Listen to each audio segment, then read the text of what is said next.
¿Qué tal? ¿Cómo les va? Bienvenidos a una nueva edición de Pulso Rural, aquí en Canal 7 para compartir muy buena información que tiene que ver esta semana con el tema del ajo y con el tema de frutos secos. Dos industrias muy importantes para la provincia de Mendoza, pero que tienen una proyección no solo nacional, sino también internacional. Les vamos a estar contando varias cosas, varios aspectos y muchos de ellos desconocidos de dos actividades muy interesantes.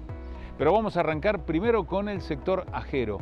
Muchas hectáreas implantadas en Mendoza y ya van a conocer algunos detalles. Un informe sobre lo que pasa en el mercado, lo que pasa en el sector productivo y también las buenas cosas que tiene el ajo mendocino.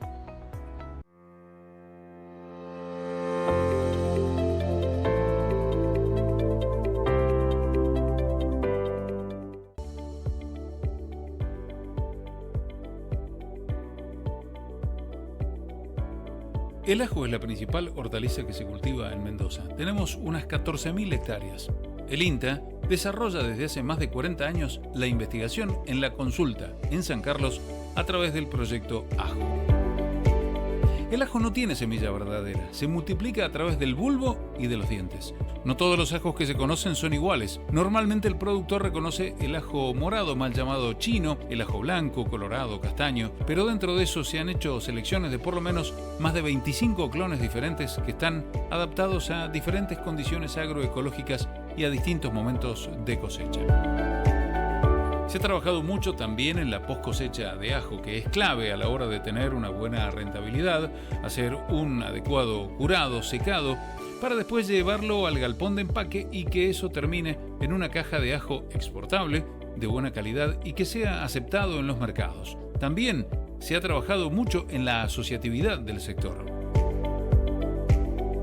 Azocamen, a través de su gerente Maximiliano Di Cesare, dice que esta es una temporada normal, posiblemente que estemos un poco sobre el promedio histórico de producción, ya que el año pasado tuvimos una cosecha muy buena y esta temporada es posible que estemos teniendo una superficie cultivada superior al promedio y eso se está viendo en una demanda de mano de obra insatisfecha.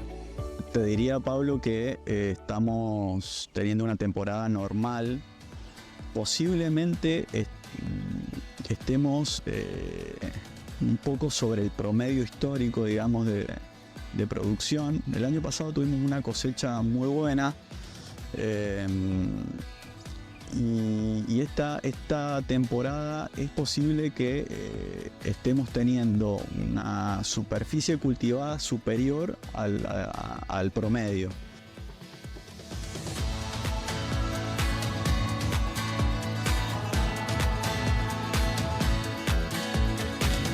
El proceso puede ir, digamos, o la evolución del sistema puede ir hacia una profundización en la mecanización, por ejemplo. Pero, ¿qué pasa? El ajo en Mendoza tiene características que quizás en otros lugares no encontramos. Es un sector que está muy atomizado, hay muchos pequeños productores, productores que proveen, digamos, esa mano de obra a nivel familiar, en sus propios predios. Entonces el acceso a la mecanización no es tan sencillo. Los productores traccionan y mucho en un cultivo que es rendidor y tiene un valor aceptable más allá de las famosas diferencias entre el campo y la góndola. Eduardo Zanata está en el distrito de Las Violetas, en el sur del departamento de Lavalle. Si hay buena producción, dice, hay buen dinero. Se necesitan calibres importantes para el ajo. Si no tenemos buena producción, por más que valga, no es lo óptimo, pero creo que ha sido buen dinero. ¿El ajo que ustedes hacen, qué tipo es? Es ajo chino morado, que se vende en Brasil, se vende en varias partes. Están los galpones de ajo, generalmente acá hay muy pocos, están en Guaymallén, en Maipú, y bueno, y son los compradores, y después si vos tenés un ajo óptimo, ahí se le echa un antibrote, se guarda y se guarda para ristra. Porque el ajo, si vos lo tratás bien ahora, madura bien, le echas el antibrote, le haces un buen tratamiento post cosecha, lo podés guardar hasta el ajo chino de la Bahía, hasta mayo, junio lo más bien. ¿Cómo es el caminito del ajo? ¿Cuándo empieza la plantación y cómo termina? Y acá lo ideal es sembrarlo, desgranarlo y sembrarlo los primeros días de marzo. siempre en tierras nuevas, con guano, fertilizante. Se siembra en marzo, se trabaja todo el invierno y se cosecha a fines de octubre, 1 de noviembre. Y una de las maneras de traccionar ese consumo es aprovechar las propiedades benéficas para la salud que tiene el consumo tanto de frutas como de hortalizas. Está probado por estudios epidemiológicos que el consumo de hortalizas previene la incidencia de enfermedades crónicas no transmisibles como enfermedades cardiovasculares. Es muy importante el trabajo que hace el INTA, el Instituto Nacional de Tecnología Agropecuaria. Lo cuenta el director regional, el doctor Claudio Galmarini. Uno de los compuestos que hacen que el ajo y la cebolla también sean buenas para la salud son los compuestos que llamamos organoazufrados. Son los que nos dejan malolientos, los que nos hacen llorar cuando cortamos una cebolla. Pero parte de esos compuestos tienen, por ejemplo, una acción antiplaquetaria muy fuerte. Nosotros tenemos en la sangre glóbulos rojos, glóbulos blancos y plaquetas.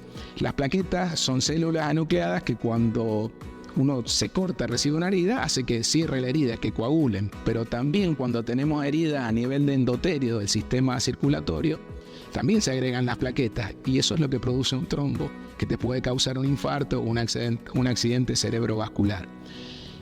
Hay muchas sustancias que son inhibidoras de la agregación plaquetaria, entre ellas la aspirina.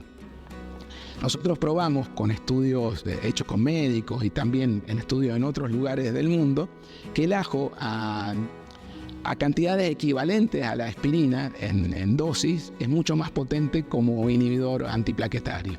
La mala noticia es que hay que consumirlo fresco o si lo cocinan hay que cocinarlo moderadamente, pero aún así preserva parte de las propiedades. Eso es para darte un ejemplo, pero tienen propiedades bactericidas, propiedades que también hacen que por los contenidos de fructanos el ajo acumula, son azúcares de larga cadena que por ejemplo son buenos para los diabéticos. Tiene un montón de propiedades benéficas para la salud, por lo cual promover el consumo de ajo, siempre y cuando tu familia, tu pareja también la consuma, sería interesante.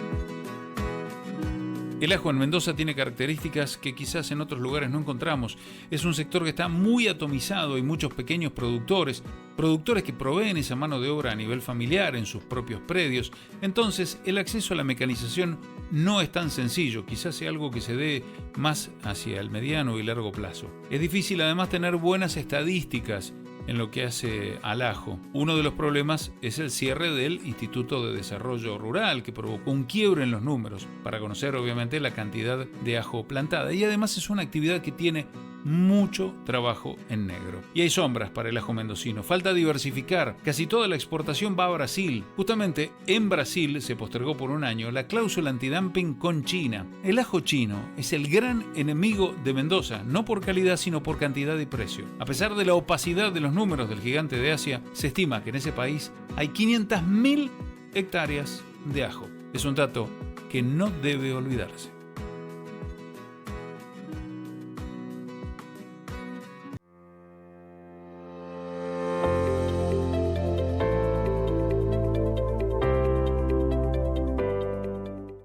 Y hasta aquí llegamos con la información que tiene que ver con el sector ajero y todo lo que está en derredor de una industria muy importante para Mendoza. Y esperen, porque en el segundo bloque vamos a estar hablando de lo que tiene que ver con frutos secos. Ya volvemos.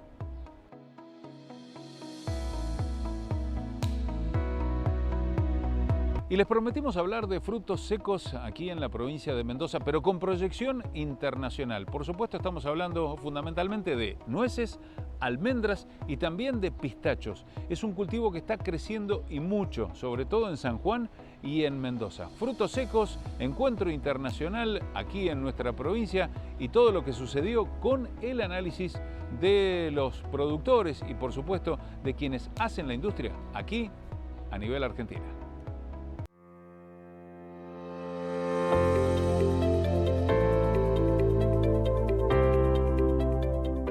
Este es un espacio que necesitaba el sector, un punto de encuentro específicamente, y bueno, en esto de mi discurso que está relacionado con esto de conectarnos, de poder compartir, que es lo más importante y que hemos logrado en la asociación, esto de compartir información y bueno, de poder conectarnos y generar verdaderos cambios, que muchas veces estamos acostumbrados a hacer cosas muy tradicionales y bueno, hoy la fruticultura necesita un cambio. Bueno, justamente creemos que el aporte va a ser la innovación y toda esta nueva tendencia a gran impacto que vamos a tener en el tema del cambio climático, en la falta de la mano de obra, que también, digamos, la tendencia está a la robotización, a la mecanización de los cultivos. Y bueno, esto que yo también mencioné un poco, la tendencia de que los cultivos van a ir a la producción en cultivos en 2D, es decir, en planos compactos, en árboles de menor tamaño que tiendan a ser más eficientes. O sea, estamos viendo, vamos a tener problemas de sequía, aumentos de temperatura, desplazamiento en las regiones frutícolas, es decir, valles donde se producían manzanas van a dejar de producir. Y bueno, acá tenemos todo un gran desafío en búsqueda de genética, de nuevos portainjertos que permitan adaptarnos a estos cambios. Lo que le aportan los visitantes a este encuentro es hacer que ellos conozcan nuestra realidad y que conozcan a los actores que hoy están produciendo y que hoy están investigando en el sector de frutos secos. Los productores viajan a conocer experiencias afuera, viajan a conocer colegas productores y colegas exportadores en otros países, pero nos cuesta que el diálogo sea en función de las realidades que nosotros tenemos. Entonces creo que escucharlos a ellos acá, que nos escuchen también ellos a nosotros con nuestros referentes locales y después generar toda la conversación en torno a la conversación más distendida. Creo que esto afianza vínculos, logra que tengamos mejores relaciones con estas personas que se dedican a investigar y a exportar y a producir y en definitiva nos posiciona en el mundo. Así que creo que este encuentro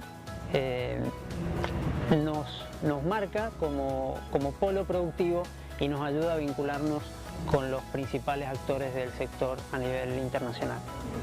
Tenemos muy buenos empresarios y tenemos algunos desarrollos muy interesantes que están ocurriendo en nuestro país que han podido incorporar esta tecnología, pero bueno, tenemos también un gran camino.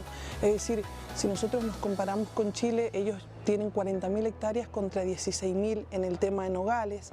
Nosotros tenemos 3.600 hectáreas de almendro contra, siempre nos comparamos con Chile por la dinámica que ellos tienen de su mercado de exportación, ¿no? Contra 8.000 hectáreas ya productivas de almendro. Y bueno, en el tema de pistacho sí tenemos un gran desarrollo. La verdad que es un cultivo que empezó en San Juan y que ha tenido muy buenas perspectivas. Pero bueno, tenemos que seguir capacitándonos, incorporar tecnología, necesitamos portainjertos que permitan adaptarse a estos nuevos sistemas de cultivo. Acá tenemos un gran trabajo en los viveros, que la verdad que tenemos que trabajar en la parte de propagación y en la introducción también de nuevas variedades. Mendoza tiene mucho para crecer en el sector pistachero. La superficie se multiplicó por 32. De 31 hectáreas que había en 2016, hay 1.008 hectáreas implantadas en la actualidad. El costo para plantar una hectárea de pistacho en Argentina puede variar bastante, pero en promedio se estima que ronda entre los $3.800 y los $11.000, dependiendo de los insumos y el tipo de manejo que se elija. El pistacho, además, necesita un riego eficiente. Básicamente todo esto inició en el año 2022, cuando vimos que el crecimiento del pistacho había sido exponencial los últimos 4 años.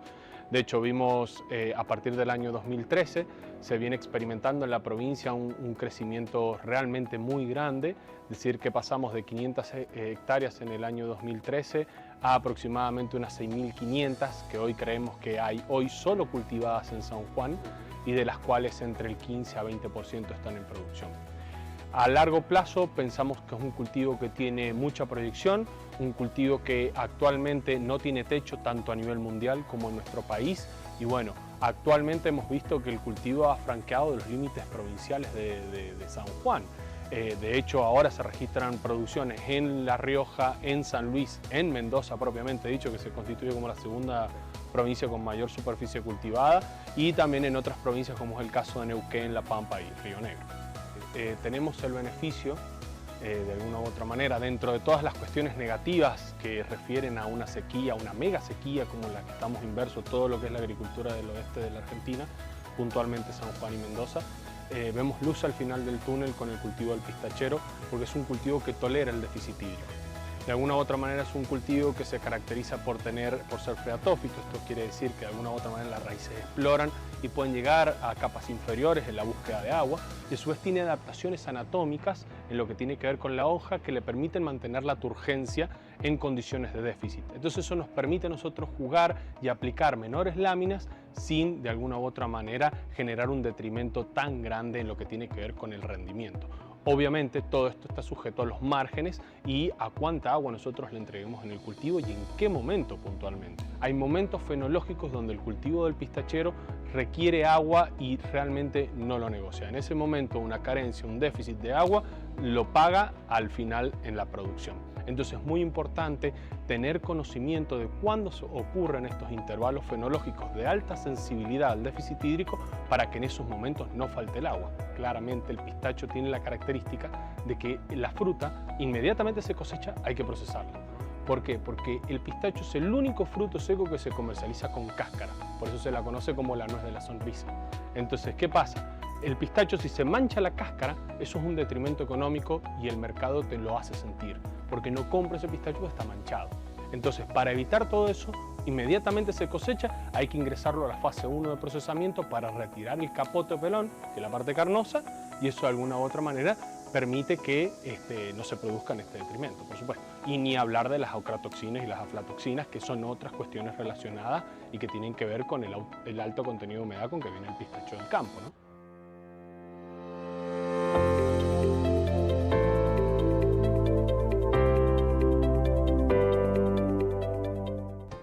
Hasta aquí llegamos con toda la información que tiene que ver con los expositores nacionales y lo que está pasando con los frutos secos en nuestra provincia y también en la Argentina. Para el próximo bloque les anticipamos que vamos a hablar con expertos internacionales que nos van a dar información muy importante sobre el tema frutos secos. Ya volvemos con más aquí en Pulso Rural.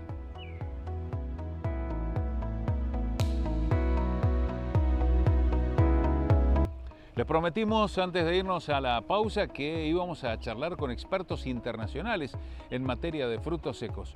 Muy buena data, muy buena información para compartir en esta edición de Pulso Rural.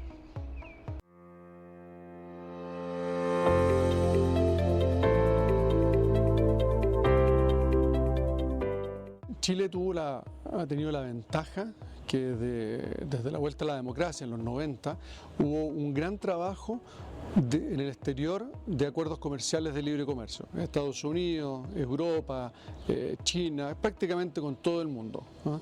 Y eso generó las bases para ya sacar el primer problema al intercambio comercial, que es que te estoy cobrando un arancel, estoy haciendo caro tu producto contra un producto local.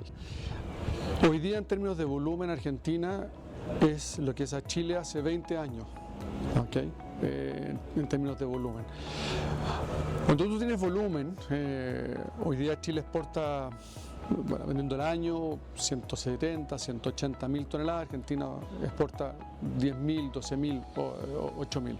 Bueno, cuando tú mirabas Chile 20 años atrás, claro, efectivamente veías mucho más concentración de mercado en términos de cuáles los mercados, los dos primeros eran una parte importante de la torta de exportaciones y con muy poco mercado. Bueno, porque cuando tienes poco no puedes, es decir, tú vas a un cliente y te dice, oye, mira, yo quiero 10 contenedores, y yo, mira, es que tengo uno y se me acabaron. Entonces, ahí hay un tema. Por lo tanto, yo diría que las diferencias no son tanto, es un tema de cantidad. Es decir, yo creo que Argentina parece mucho a la situación que vivía Chile cuando tenía ese mismo volumen hace 20 o 25 años atrás. Todos los frutos tienen demanda importante y crecimiento por los valores nutricionales. Hay países con tasas planas demográficas que, sin embargo, tienen un aumento en el consumo de frutos secos. La India, por ejemplo, muestra números muy interesantes y una proyección para destacar, ya que tiene 1.407 millones de habitantes. El pistacho necesita buen frío en invierno, calor en verano y escasa humedad. En lo que hace a la nuez, se convirtió en un producto estrella con buenos rindes, calidad, colores y sabores. Para la almendra hay camino por recorrer, ya que la mitad de lo que se consume en Argentina llega desde el exterior. Bueno, yo creo que el año pasado, el 2023, en España fue clave. Allí todo el mundo se dio cuenta de que teníamos que cambiar algo. ¿Por qué? Porque es lo que decía, habíamos entendido el cultivo frutal con toda el agua disponible para echársela, pero el año pasado las comunidades de regantes nos dijeron, junio ya no hay agua. Claro, con lo cual yo creo que todos hemos intentado correr un poco, pero la idea ahora ya es buscar variedades, portainjertos y modelos, que es un poco lo que explicaré hoy, sostenibles a nivel de eficiencia en el uso del agua. Es decir, aquello de la huella hídrica, sí.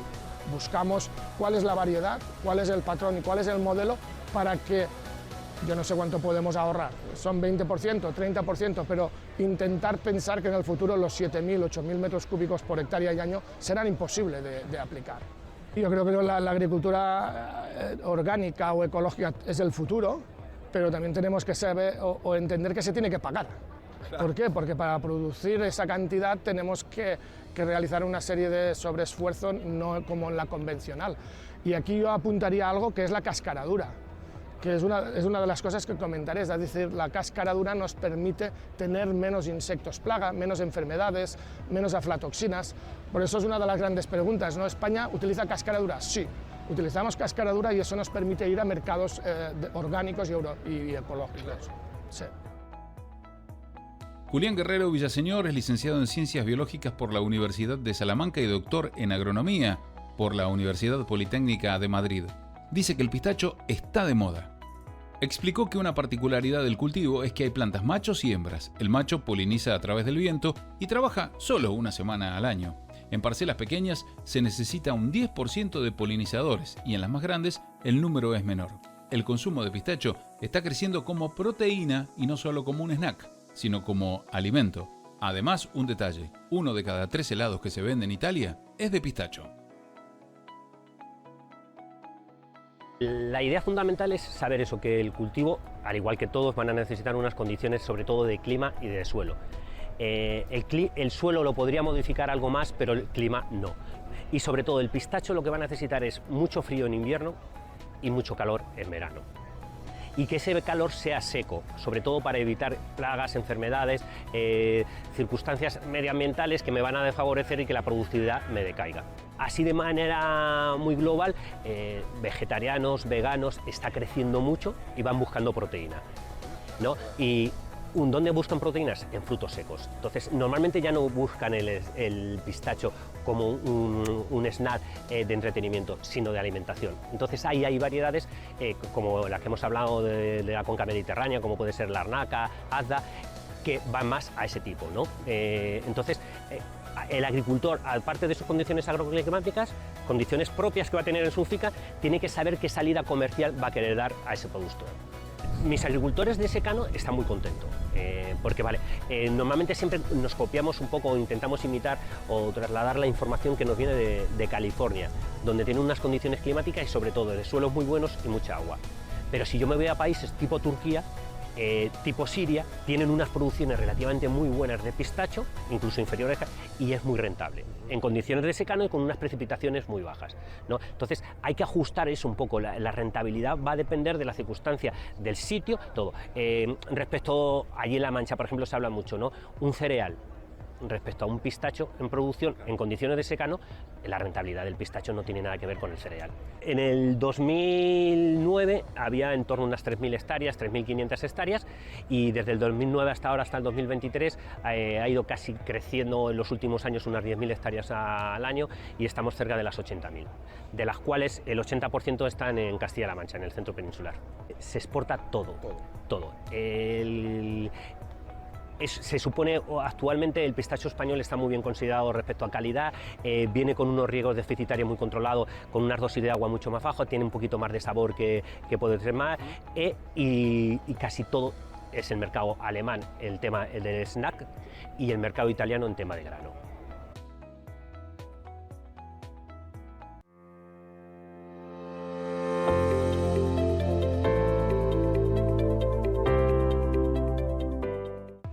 Y hasta aquí llegamos con esta nueva edición de Pulso Rural. Fue un placer compartir con ustedes esta muy buena información que hemos obtenido aquí sobre dos temas sumamente interesantes. Por un lado, el ajo, la industria importantísima, como les dijimos, gran cantidad de hectáreas implantadas, y también frutos secos, un sector muy dinámico de la industria de Mendoza. Realmente fue un trabajo muy interesante y con información muy valiosa para el sector productivo y también para aprender, por supuesto. Gracias por compartirlo y nos reencontramos en la próxima edición de Pulso Rural. Chao, hasta la próxima.